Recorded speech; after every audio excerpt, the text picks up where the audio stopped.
Cette deuxième responsabilité clé de la fonction organisationnelle, la définition, l'attribution et la gestion des ressources, vise à bien attribuer et à gérer les ressources disponibles au sein du service de FAD pour répondre aux besoins des apprenants. L'équipe de FAD gagne ainsi à établir des attentes claires pour l'exercice de son service et à les rendre disponibles auprès de toute l'équipe. Par exemple, dans une approche collaborative, l'équipe de FAD peut préciser les rôles et responsabilités de tous et chacun en s'organisant pour offrir une disponibilité optimale auprès des apprenants. L'attribution des tâches se fait principalement selon l'entente locale, qui est spécifique à la FAD ou non, et à la liste de rappels. Différentes approches sont possibles. De plus, 3 types de rémunération peuvent être utilisés: contrat en FAD seulement, contrat mixte ou taux horaire. Le barème est ensuite fixé selon un ou plusieurs facteurs.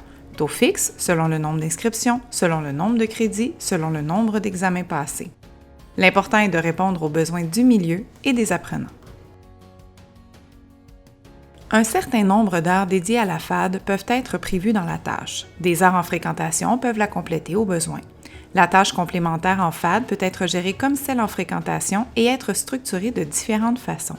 Les enseignants peuvent avoir un horaire de disponibilité fixe ou variable, dont plus ou moins de périodes hebdomadaires avec ou sans rendez-vous, ou encore selon les besoins des apprenants.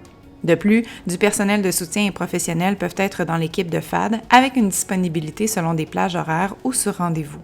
Le pourcentage de tâches consacrées à la FAD peut être explicitement défini ou non, puisque rarement à 100%. Dans chaque cas, des responsabilités spécifiques à la FAD ou non peuvent être proposées.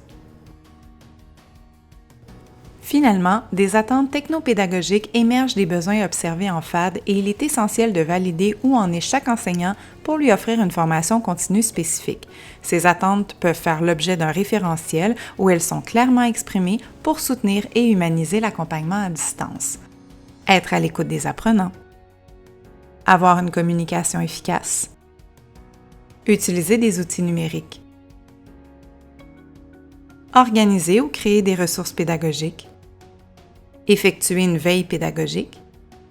Faire des suivis rigoureux.